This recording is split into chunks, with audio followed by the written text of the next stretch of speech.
நிக்கலாமா? ஏ விஜய், வீட்டை விட்டு வெளியே வா. ஏ விஜய், பணியூர் விட்டு வெளியே வா அப்படின்னு சொல்றவங்களுக்கு என் வீடு எதுன்னு தெரியுமா? முதல்ல என் வீடு எங்க இருக்குனாவது தெரியுமா? என்ன சீண்டி பார்க்கறதா நினைச்சு கிண்டலும் கேலியுமா பேசுறவங்களுக்கு நான் சொல்றேன், இந்த தமிழ்நாடு தமிழ்நாடுன்னு சொல்றாங்களே, அது மத்தவங்களுக்கு வேணா ஸ்டேட்டா இருக்கலாம். ஆனா என்ன பொறுத்த வரைக்கும் என் தாய் நாடான தமிழ்நாடு தான் என் வீடு.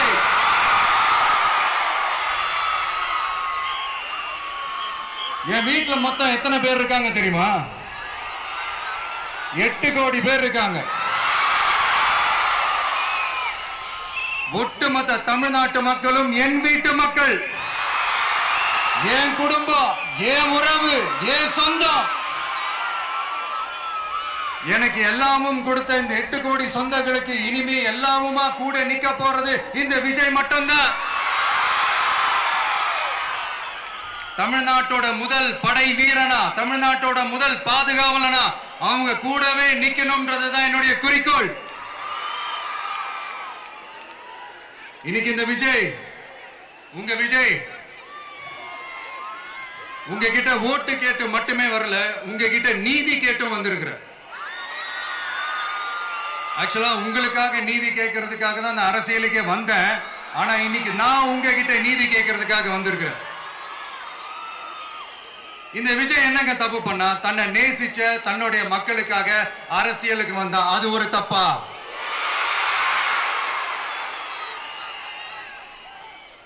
எல்லாத்தையும் ஒதுக்கி தள்ளிட்டு மக்களுக்காக மட்டுமே வந்த அது ஒரு தப்பா? இந்த மத்த கட்சிகளுக்கெல்லாம் மாநாடு நடத்துறதுக்கோ பொதுக்கூட்டம் நடத்துறதுக்கோ இல்ல ஹால் ஃபங்க்ஷன்ஸ் நடத்துறதுக்கோ பர்மிஷன் கொடுப்பாங்க, இடம் கொடுப்பாங்க. ஆனா நமக்கு மட்டும் இடம் கொடுக்க மாட்டாங்க, கொடுக்கவும் விட மாட்டாங்க. இது என்னங்க நியாயம்?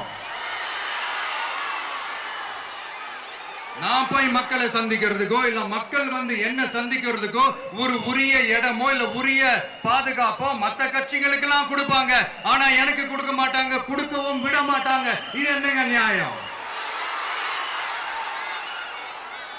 இந்த SOPs சொல்லுவாங்க, அதனுடைய ஃபுல் ஃபார்ம் வந்து ஸ்டாண்டர்ட் ஆபரேட்டிங் ப்ரொசீஜர். ஆனா எனக்கு மட்டும் அது ஸ்டாலின் சார் ஆபரேட்டிங் ப்ரொசீஜர். இது என்னங்க நியாயம்? இந்த விஜய் உண்மையானவன்றது உங்க எல்லாருக்குமே தெரியும். நமக்கு எதிராக சதி செய்யறது யாரு, நமக்கு எதிராக சூழ்ச்சி செய்யறது யாரு, நமக்கு எதிராக பழி போடுறது யாரு, யாரெல்லாம் ஒன்னா சேர்ந்து இதெல்லாம் செய்யறாங்கன்றது உங்க எல்லாருக்குமே நல்லா தெரியும். அதனால என்னோட சொந்தங்களாகிய உங்ககிட்ட வந்து நான் நீதி கேட்காம வேற யாருக்கிட்ட தான் போய் கேட்பேன்?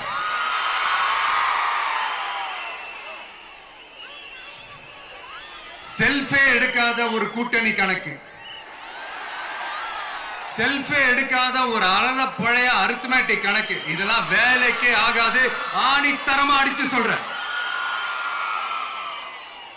அப்புறம் இந்த காசு கொடுத்து ஓட்டு வாங்கிடலாம்னு கனவு காண்றாங்கல்ல, அதுவும் இந்த விஜய் வந்ததுக்கு அப்புறம் நடக்கவே நடக்காது. வண்டி வண்டியா கொண்டாந்து குட்டுவாங்க. 1000, 2000, 3000, 4000, 5000 சாமி மேல சத்தியெல்லாம் வாங்குவாங்க. அப்படிதான் இத்தனை வருஷமா உங்களை ஏமாத்தி இருக்கிறாங்க. வாங்கிக்கங்க, சந்தோஷமா வாங்கிக்கங்க. எல்லாம் உங்க பணம் தான். வாங்கிக்கிட்டு அவங்க காதிலே விசில ஊதி அனுப்புங்க. எப்படி? அவங்க செவிலே விசில ஊதி அனுப்புங்க.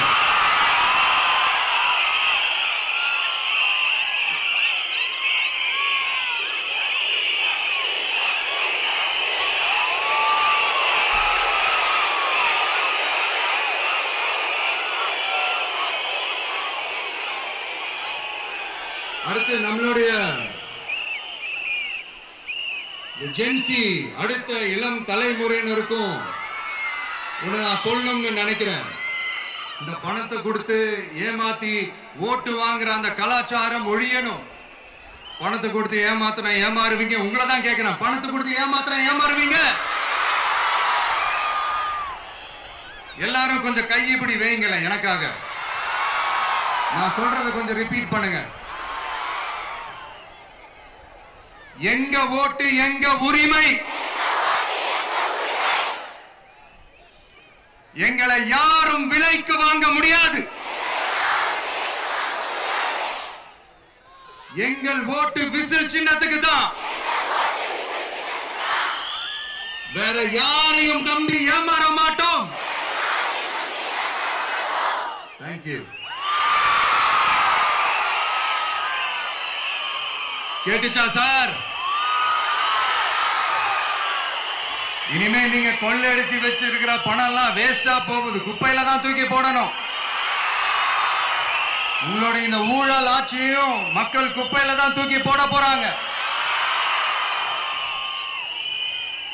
அடுத்து ஒவ்வொரு வீட்டில் இருக்கிற என்னுடைய குட்டி நண்பா நண்பீஸுக்கும் நான் சொல்லணும்னு நினைக்கிறேன். வீட்டில் டிவியில உட்கார்ந்து இந்த பிரச்சார மீட்டிங் எல்லாம் பார்த்துட்டு இருப்பீங்க. உங்களையும் உங்களுடைய ஃபியூச்சரையும் மைண்ட்ல வச்சுக்கிட்டு தான் நாம அரசியலுக்கே வந்திருக்கிறோம். அதனால எனக்காக நீங்க ஒண்ணு செய்யணும். தொடர்ந்து செஞ்சுக்கிட்டு தான் இருக்கிறீங்க. நான் நிறைய கியூட்டான வீடியோஸ்லாம் நான் பார்க்கிறேன். லைக் உங்க அம்மா அப்பா கிட்ட மைக்க நீட்டி யாருக்கு ஓட்டு போடுவீங்கன்னு கேட்டா பின்னாடி இருந்த அந்த பையன், அம்மா விஜய்னு சொல்லுமா, அப்பா விஜய்னு சொல்லுப்பா அப்படின்னு நிறைய அந்த கியூட்டான வீடியோஸ்லாம் பார்க்கிறேன். அதை தொடர்ந்து தயவு செஞ்சு அதை தொடர்ந்து கண்டினியூ பண்ணுங்க. உங்க வீட்டில் இருக்கிற உங்களுடைய அப்பா அம்மா தாத்தா பாட்டி பெரியப்பா பெரியப்பா சித்தி சித்தப்பா அத்தை மாமா ஓட்டு போடுற வயசுல இருக்கிற அண்ணன் அக்கா எல்லாரையும் விசில் சின்னத்துக்கு ஓட்டு போட சொல்லுங்க. விசில் சின்னத்துக்கு ஓட்டு போட வைங்க.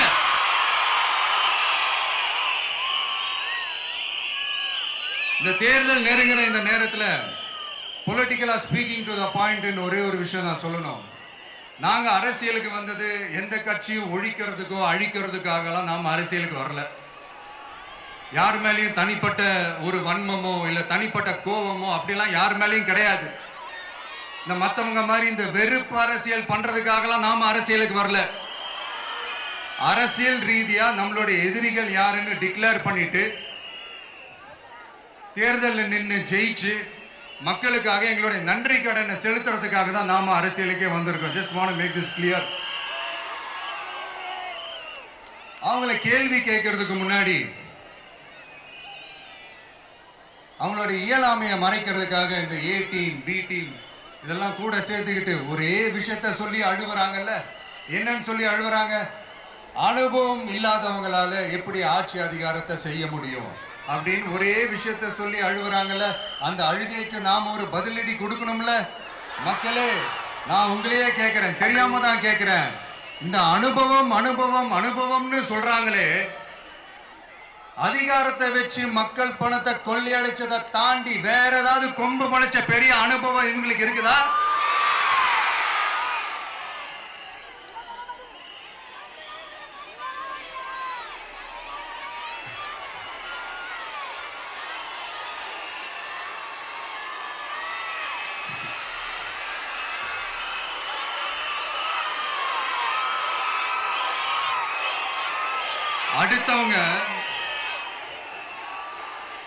அடுத்தவங்க ஆரம்பிச்ச அரசியல் கட்சியில அடுத்தவங்களுடைய அட்ரஸ்ல அரசியல்வாதிகளா இருந்துட்டு இருக்கிற இவங்க எல்லாருக்கும் ஒரு சவால்.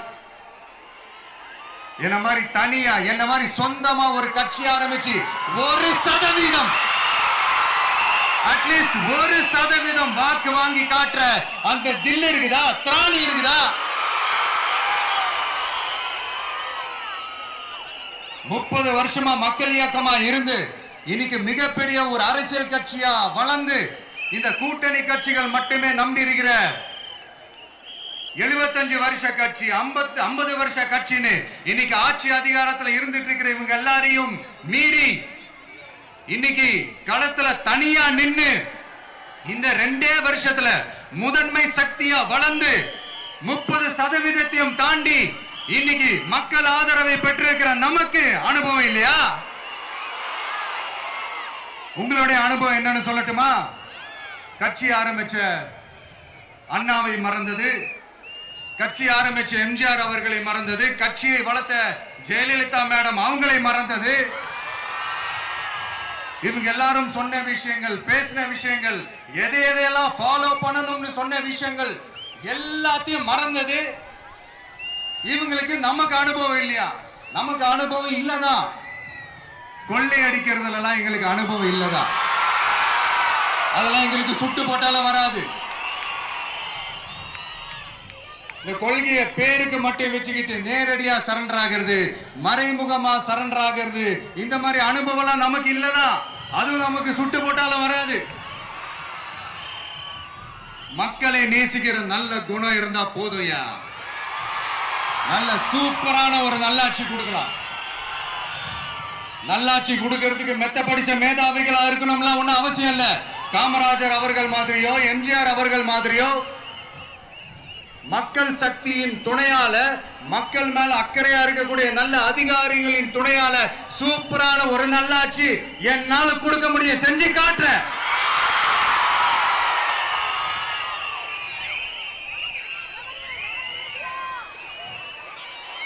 நாலரை வருஷம் ஆச்சு, 4.25 வருஷத்துக்கு மேல ஆகுது. இப்போ ஒவ்வொரு வீட்டு கதவையா தட்டி உங்கள் கனவுகளை சொல்லுங்கள்,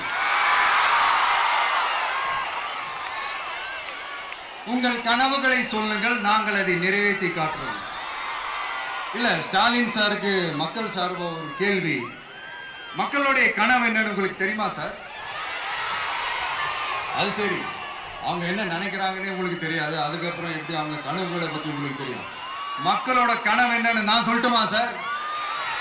2019, 2021, 2024 இந்த 3 தேர்தலையும் மக்கள் உங்களுக்கு வாக்களிச்சதுக்கு காரணம் நீங்க மக்களுக்கு ஏதாவது நல்லது செய்வீங்கன்னு நம்பிதான். ஆனா நீங்க மக்களுக்கு கொடுத்த பரிசு மக்களுக்கு பாதுகாப்பே இல்லாத மக்கள் விரோத ஆட்சி.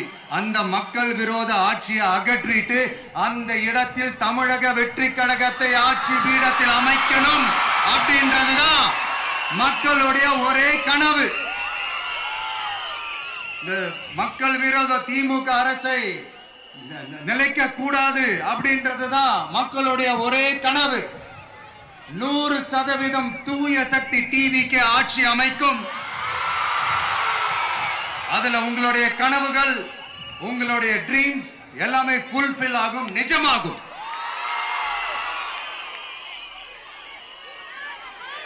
தமிழ்நாடு எப்பவுமே டெல்லிக்கு அவுட் ஆஃப் கண்ட்ரோல் அப்படின்ட்டு ஸ்டாலின் சார் அடிக்கடி சொல்லுவாங்க. ஸ்டாலின் சார் எது எதுலாம் அவுட் ஆஃப் கண்ட்ரோல் இப்ப நான் கொஞ்சம் சொல்லட்டுமா? முதல்ல சட்டம் ஒழுங்கெல்லாம் அவுட் ஆஃப் கண்ட்ரோல், பெண்கள் பாதுகாப்புல அவுட் ஆஃப் கண்ட்ரோல், இளைஞர்கள் வேலை வாய்ப்புல அவுட் ஆஃப் கண்ட்ரோல், மொத்தத்தில் அவரோட ஆட்சியே ஒரு அவுட் ஆஃப் கண்ட்ரோல். இந்த வருஷம் பிகினிங்ல சட்டசபையில பேசும்போது சொல்றாங்க, மக்கள் எல்லாரும் ரொம்ப மகிழ்ச்சியா இருக்கிறாங்க, அதனால நானும் ரொம்ப மகிழ்ச்சியா இருக்கிறேன் அப்படின்னு. மக்கள் சந்தோஷமா இருக்கிறத பார்க்கறது கூட ஒரு சந்தோஷம் தான் சார், அது யாரும் இல்லைன்னு சொல்லல. அப்படி உண்மையிலேயே மக்கள் உண்மையிலேயே சந்தோஷமா இருக்கிறாங்க அப்படின்னா ஏன் சார் விவசாயிகள் போராட்டம் நடக்குது? ஏன் சார் மீனவர்கள் போராட்டம் நடக்குது? ஏன் தொழிலாளர்கள் போராட்டம் நடக்குது? தூய்மை பணியாளர்கள் போராட்டம் ஏன் நடக்குது? அங்கன்வாடி ஊழியர்கள் போராட்டம், செவிலியர்கள் போராட்டம், மருத்துவர்கள் போராட்டம், மாற்றுத்திறனாளிகள் போராட்டம், அரசு ஊழியர்கள் போராட்டம், ஆசிரியர்கள் போராட்டம், இடைநிலை ஆசிரியர்கள் போராட்டம், பகுதி நேர ஆசிரியர்கள் போராட்டம். இதெல்லாம் உங்க ஆட்சியில மக்கள் மகிழ்ச்சியா இருக்காங்கன்றதுக்காக நடக்கிற போராட்டமா சார்? எனக்கு தெரிஞ்சு மக்கள் சந்தோஷமா இருக்கிறாங்கன்னா பொங்கல் வச்சு கொண்டாடுவாங்கன்னு கேள்விப்பட்டிருக்கிறேன். உங்க ஆட்சியில தான் போராட்டம் நடத்தி அவங்களுடைய மகிழ்ச்சியை வெளிப்படுத்துறாங்கன்னு நினைக்கிறேன்.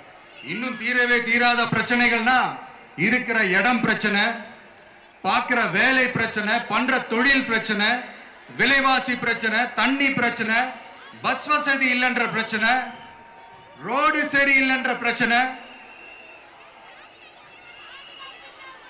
ஆஸ்பத்திரி சரியா இல்லைன்ற பிரச்சனை, இப்படிலாம் ஒரு அடிப்படை விஷயங்களே பிரச்சனையா இருந்தா அப்போ ஆளுங்கட்சின்னு ஒண்ணு எதுக்குதான் இருக்கிறாங்க அப்படின்னு தானே மனசுல தோணும் மக்களுக்கு.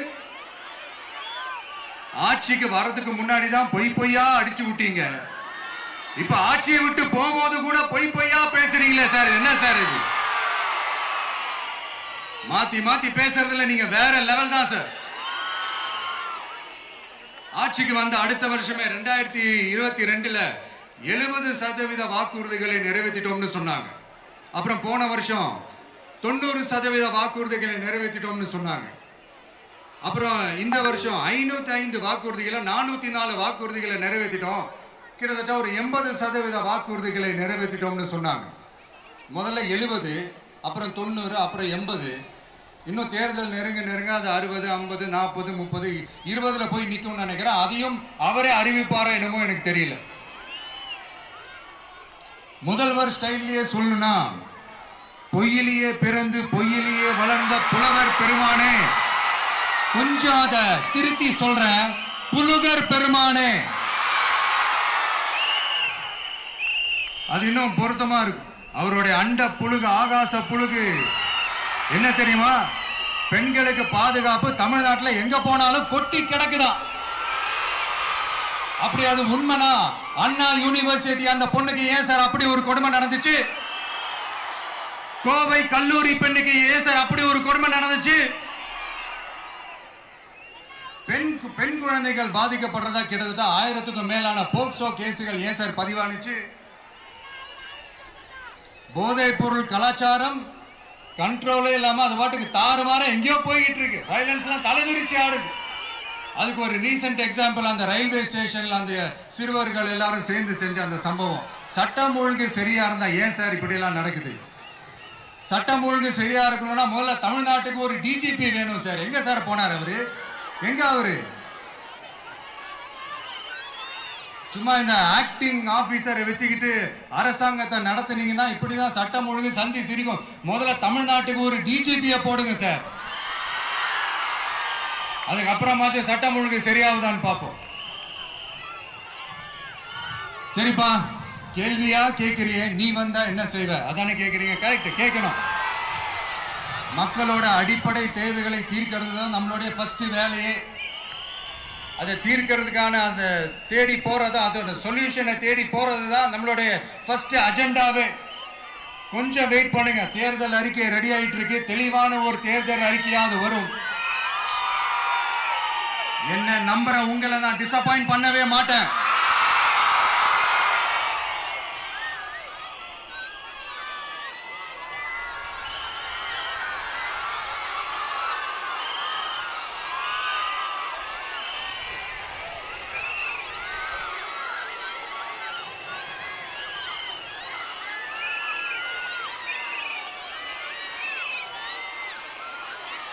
இந்த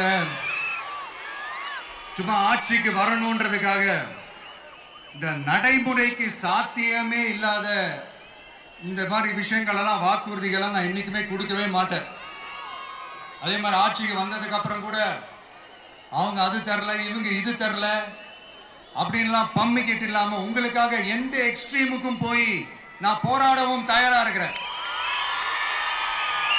அதனால நான் மறுபடியும் இதை நான் ரிப்பீட் பண்றேன். இவ்வளவு நாள் இதை நான் மட்டும் தான் சொல்லிக்கிட்டு இருந்தேன். இப்ப களமே சொல்லுது, 2 பேருக்கு நடுவுல தான் போட்டியே.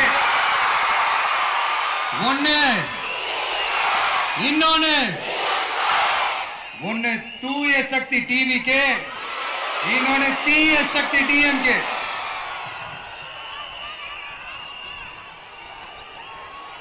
இப்ப நம்ம இந்த எலெக்ஷன் விஷயத்துக்கு வருவோம். விஜய் என்னப்பா இவரை மட்டும் தான் எதிர்க்கிறாரு, இவங்களை எதிர்க்க மாட்டேன்றாரு, அவங்கள பத்தி எதுவுமே சொல்ல மாட்டேங்கிறாரு. இல்ல நான் கேட்கிறேன், இது யாருக்கான எலெக்ஷன்? தமிழ்நாடு சட்டசபைக்கான ஒரு தேர்தல். இப்ப இங்க யார் ஆட்சியில் இருக்கிறா? யாரு பொய்யா வாக்குறுதிகளை கொடுத்த மக்களை ஏமாத்துறது? யாரு மக்கள் விரோத ஆட்சியை நடத்துறது? அப்ப இங்க யாரை அகற்றணும்? இந்த மக்கள் விரோத திமுக அரசை அகற்றணும்னா நம்ம யாரை எதிர்க்கணும்? எதுக்கு தேவையில்லாம பல முறை மக்கள் ஆல்ரெடி டிலீட் பண்ணவங்களை எதுக்கு? நம்மளுடைய கான்சென்ட்ரேஷன், நம்மளுடைய டார்கெட் திமுகன்றப்போ டார்க்னஸ் குள்ள எதுக்கு கல்லெறியணும்? இங்க மக்களை விரும்புற விஜய் வேணுமா இல்ல மக்கள் விரோத ஆட்சி நடத்துற ஸ்டாலின் சார் வேணுமா? அவ்வளவுதான் இந்த தேர்தலே.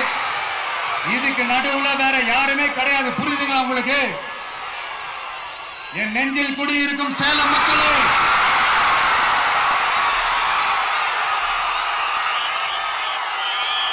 one last simple question.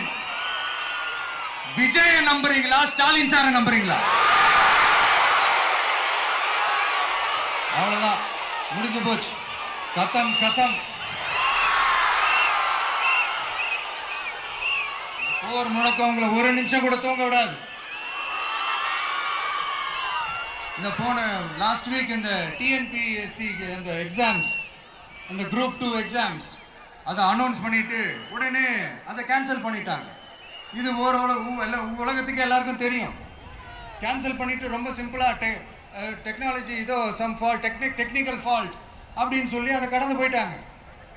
இத்தனை வருஷமா ராத்திரி பகலமா கஷ்டப்பட்டு படிச்சு எப்படியாவது நமக்கு அந்த வேலை கிடைக்காதான்னு அந்த எக்ஸாம்ஸை ஃபேஸ் பண்ண வந்த நம்மளுடைய தம்பி தங்கைகள் எவ்வளவு ஒரு மன உளைச்சலுக்கு ஆளாயிருப்பாங்க. அதை யாராவது யோசிச்சு பார்த்தீங்களா? ஒரு எக்ஸாம்ஸை ஒழுங்கா நடத்த தெரியல, இதுல உலக நாடுகளோட போட்டி போடுறாங்களாம். நம்மளுடைய தம்பி தங்கைகள் நம்ம அம்மா அப்பா கிட்ட சொல்லுங்க, யாரும் தைரியம், எல்லாரும் தைரியமா இருங்க. வரப்போறது உங்க ஆட்சி, நம்ம ஆட்சி.